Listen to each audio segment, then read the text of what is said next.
Good morning mga kapiks. Ayan for today's video. Ngayon po ay Wednesday at ayan, laba day po ako ngayon dahil madami na naman po yung labahan ko. So si Ate Ezra, ayan, ready na po siyang umalis sa school. Hinihintay lang po si Piyang dahil sabay po silang papasok at may tulog pong bata dito dahil wala silang pasok. So hindi papasok daw yung teacher nila. Nasa amin na lang daw kung papapuntahin namin sila sa school or hindi. Tapos, hindi daw alam ng teacher kung sino yung hawak kinapatpat kung sakaling sila ay papasok. So, ayan mga kapiks, nakapag-igib pa lang po ako ng isang batya. At hinihingal lang ako, charing. Ayan ang labahan ko. So, kasi nung naglaba po kami ng mga bata, inuna ko lang po yung sa kanila.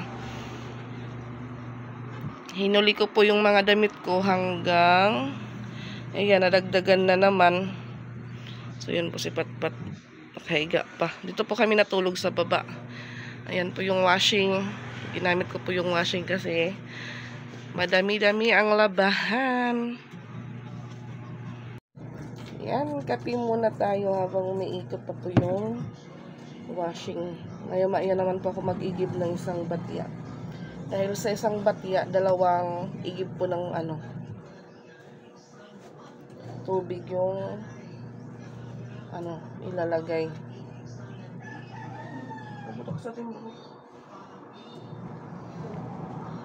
Malapit na pala yung graduation nila, Ate Ezra.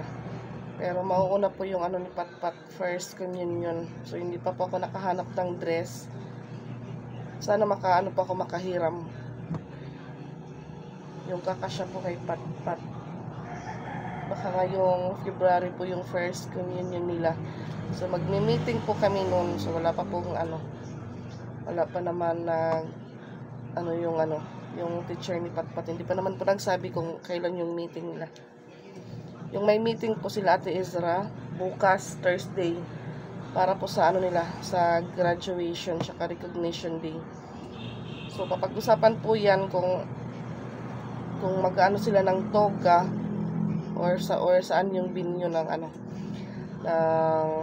graduation nila, kasi last year may mga kakilala akong mga anak din nila nag-graduate diyan sa Fustanis. Yung venue po ng nila graduation doon po sa downtown, sa tapat po ng Santo Niño sa Ritz Tower. So mahal po yun kasi private private venue. So mag-aambaga na naman yan. Siguro nasa po sila na mag-graduate, nasa 70 siguro na bata.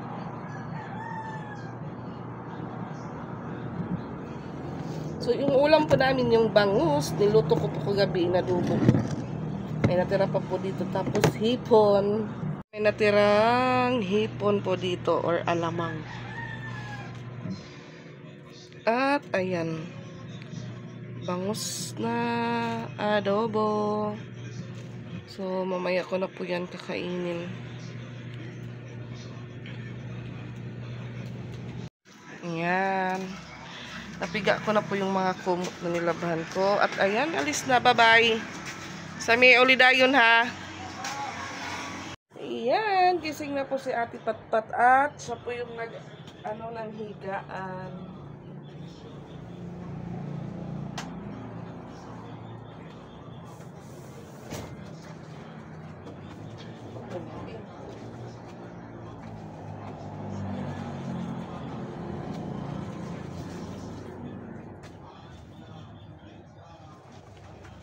Paligid. Gawa.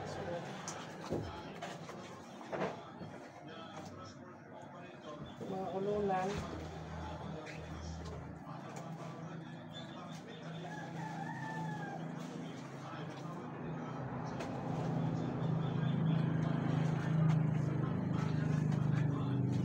Ay, ito kabutang nga blue kayo. Nagtakayaan ka tatkuan yan. May bugos eh.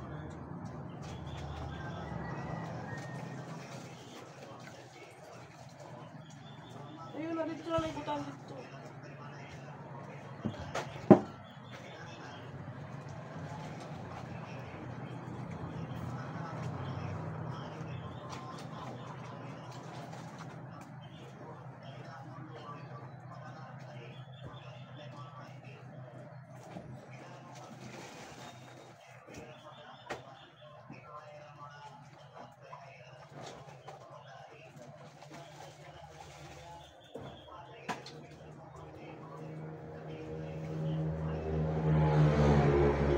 ka-pics, nasa dryer moment na po ako. At ayan, may na-dryer na po ako.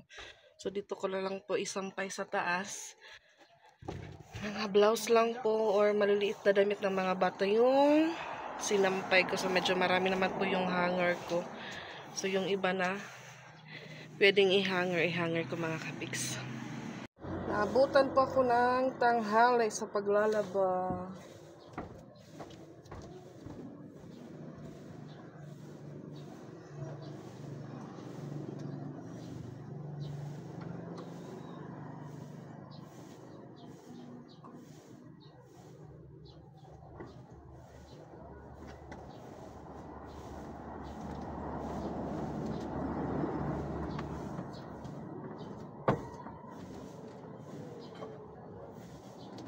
Tuyo po ito agad mga ka-pics dahil para tatlong beses ko po itong dryer, tatlong ikot sa washing. So maya maya, mainit naman po, tuyo agad ito.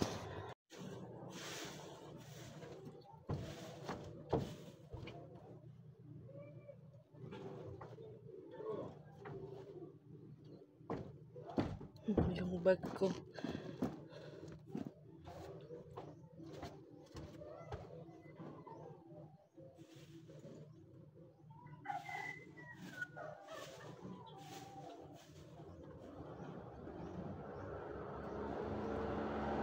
So, si Patpat, nautusan ko na pong magsaing. So, pagdating ni Ate Ezra, manananghalian naman po kami. Mainit-init na araw. Ay, tanghali na pala mga kapiks. Tignan niyo po yung init. Wow, ang init, ang init.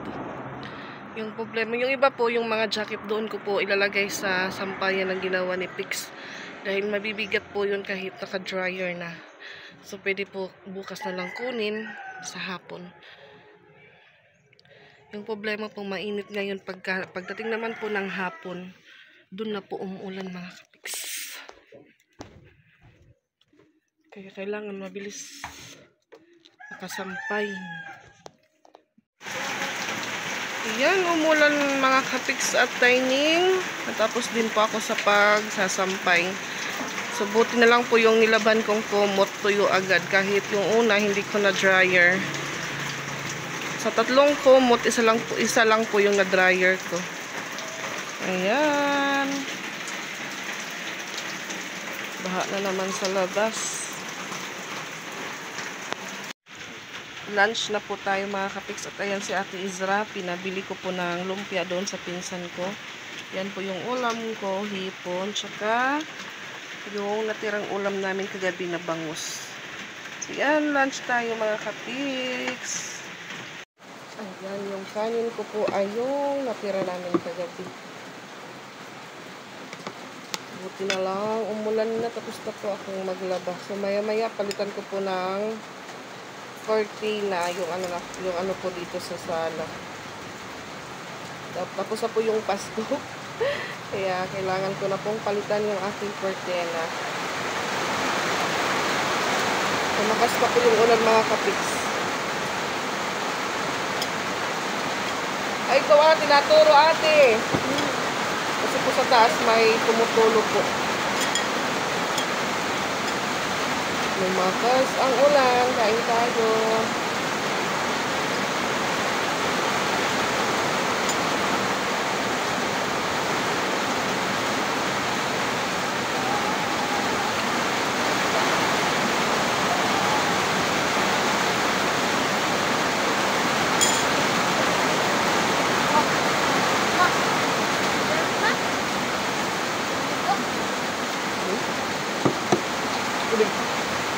Mau to tayo. Mahuraw.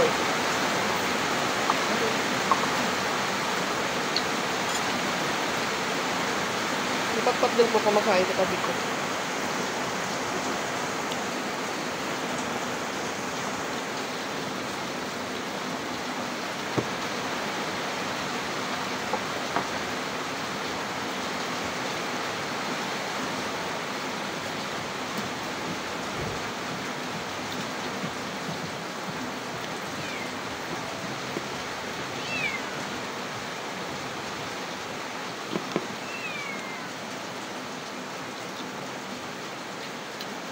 Ayan mga kapiks, alas 2 na po. So maya-maya magpalit pa ko ng cortina. So yan, nilabas ko na po. So si Ate Patpat, ano? Ikaw hanggat na black na ba, Jory? Ikaw na talaga. Oo. Si Patpat naman po nag-iigib ng ililigo niyang tubig. Ayan. Mainit mga kapiks. So yung isang electric fan na naman sa taas hindi umandar. Iwan ko po kung ano yung nangyari sa isang electric fan namin. Yung nag-aayos pa naman nun si Pix pag nandito. So isang electric fan lang yung magagamit namin ito. Wala na sa taas, dito lang sa baba yung malaking electric fan. So yan po yung papalitan ko mamaya. Tapos yan po. At ayan mga kapiks, nakapaglagay na din po ako ng cortina dyan. Kahit hindi po siya pare-pareho. Okay lang po, maganda naman po siya tignan. Importante po. Hindi po kita agad sa sa loob ng kusina. Ayan. So hindi po siya mahaba, hanggang dyan lang po. So hindi po pantay yung dalawang pink. Siguro sa kanila nandyan yung mga partner nila. So hindi ko po natugma yung kung saan yung nila pares. So ito po yung isa po nito, nandun naman sa bintana sa taas. So ngayon naman mga kapiks, so ngayon naman linisin ko naman po yung electric fan. Dahil simula nung umalis po si Pix, hindi pa po ito nalilinisan ulit. Malakas pa naman po yung hangin, pero linisan ko lang po dahil may mga alikabok na po sa loob ng electric fan. Ayan o, malakas po, number 3 na po yan. Nililipat po yung buhok ko sa Ate Patpat, tapos lang pong maligo, nagbibihis pa po sa taas. So yan, katapos ko pong linisin yung electric fan, ako naman din po ang maliligo dahil yan, 3:25 na po. Medyo natagalan po ako sa ng cortina dahil mahirap po siyang ipasok sa butas ng cortina dahil maliliit. Tapos yung iba, may mga butas na din po, kagaya po nito. Kagaya po nito mga kapiks, oh, sira na po siya. Ayan, yung yung pardibli po na ginagamit ko dito. Lumalampas po siya sa butas. So yan, ito oh, yan. Yung ginamit ko po straw lang po na tali yan. So yan, mga po to ni Mama Dax before, mga cortina. So inuunti-unti ko lang po yung pagbibili pag may extra ako. So yan oh. So hindi ko po siya napalitan dahil wala na po akong mailalagay dyan na cortina na same yung kulay nila. Buti na lang may isa pa. So couple na po sila, couple. Yan lang po yung naibang kulay. Yan. Yung isa po dito fresh na mga kapiks. Ayan, nanunuklay na po siya. Kain ka, day. Uy, yung kulay ng jacket niya kanina white, ngayon pink na po mga kapiks. Ang ganda po mag-base ni Ate Patpat. Wow. Parehas ng bra. Wow. So ayan, magugas po muna ako ng electric fan mga kapiks. Pawis na pawis po ako. Pawis na pawis po ako. Naman po, punasan ko naman po yung electric fan dahil marami na po yung alikabok niya. Ito yan, binuksan, tinanggal ko na po yung cover niya. So ngayon, may tubig pa naman po dito yung downy. Yung ginamit ko po sa paglaba dahil hindi ko pa naman po tinapon. Yun po yung gagamitin ko sa paghugas ng electric fan.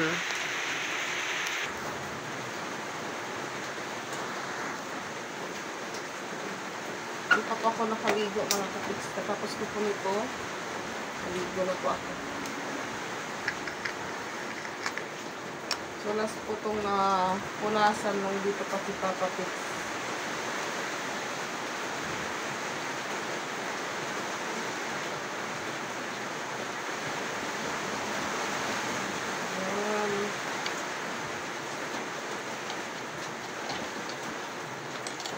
Kanina lang po yun. Pang samantalang init lang po yun kanina mga kapiks. Ngayon, ulan na talaga siya, ulan. Punasan ko muna siya sa labas. Ayan, nakaligo po yung aking electric fan. At malakas ang ulan. Sinasayaw po yung nuko. At yung shirt basa na. Atras-atras ko yan kaunti mamaya pag huminto na yung ulan. Ayan, natapos na din po ako sa paghugas sa cover po ng electric fan. So, natuyo na din po siya mga kapiks. Sumunod na din po yung ulan. So, ibalik ko na po siya para pwede na pong magamit at mag-alas 4 na po mga kapiks. Yan, 4:16 na. Ngayon pa lang. Patanbos agad ipat.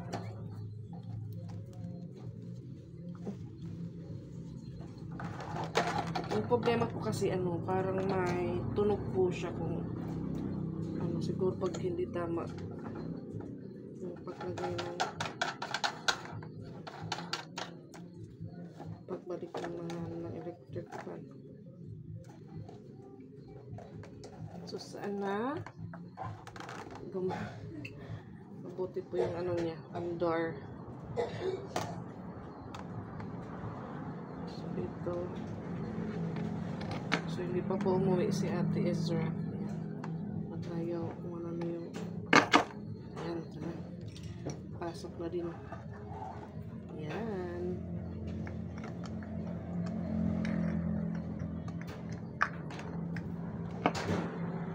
Siguro pag maluwag po siya. Kaya may tunog.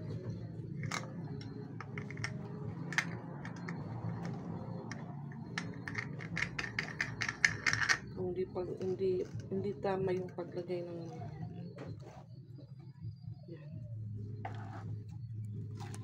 So, paano ko po ito kay patpati pa?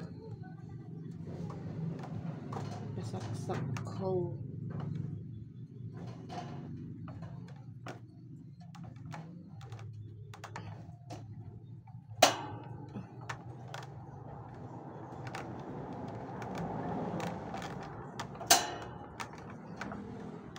Yan, matapos din. Sakpat tali.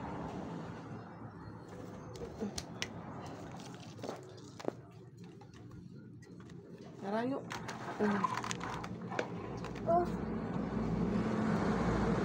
So, yan, i-try natin mga kapiks. Number 1. Yan, wala pong sounds.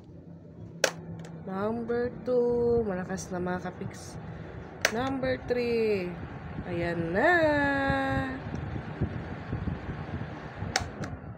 So, ayan. Hanggang dito lang muna tayo mga kapiks for today's video. Thank you for watching and please don't skip the ads. Thank you po. Bye-bye.